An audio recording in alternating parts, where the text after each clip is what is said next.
Okay, so where I'm at is the tube is complete. I've cut the slot for the nut. You've got to use my hashtag carving mallet. So that takes that nut quite snugly. Not totally tight, which you don't want.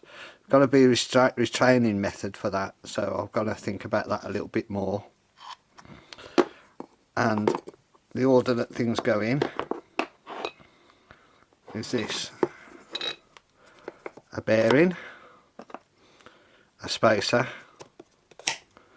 and a bearing, and the total length of those is 2 inch. Then the spindle, so that when the nut is stuck in the back, it's going into that collet holder thread at the back of that collet holder, hopefully.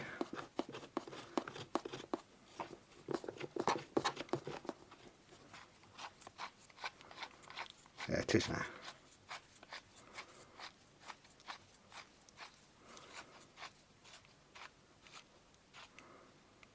There. That's tight. So as you advance the thread, this will need some kind of knob on here. You can see at the moment it's pushing the bearing out with the thing, but with a slight retention on there, it's rotating it out. That's coming forwards as it's spinning, which against the fly cutter is what's going to give us our thread. So that's the 1/2 inch, 12mm one. I need a longer bolt because I've figured out now I can go up to 2 inch. I can cut a thread up to 2 inches long. Not that we'll ever need to, because I only intend to really use this for boxes, but it's got me the option now. The 16mm, I've ground that bolt down until the threads disappeared, the 16mm threads, and a little bit further till it measured between 10.9 and 10.8, just with a grinder and a file. It's not quite concentric to the other thread, which is a bit disappointing, but I've got no way of doing this on a lathe.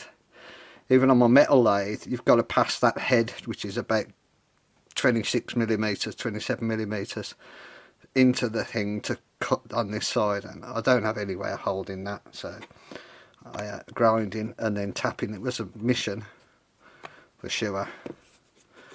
So now that screws in there, and that's my replacement method for changing the threads. Now that's a 2mm thread, so I'll back this out, wind that in,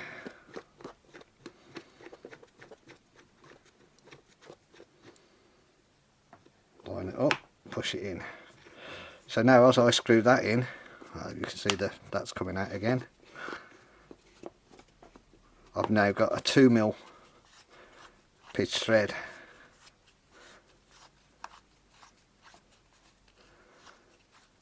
So of course you've got to lock it against the collet, so I need a spanner. I've got a collet spanner for that, and I'll need a 24mm spanner, which I've got, just not to hand, for that to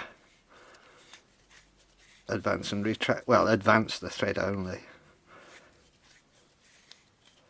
So that's it as it stands. I've got to make some width of the retaining nut. I've got to take 2mm off that M16 nut, tidy this up a little bit, make a retainer for the front bearing, clean this up, give it a coat of paint, probably automotive paint, and then it's onto the fly cutter.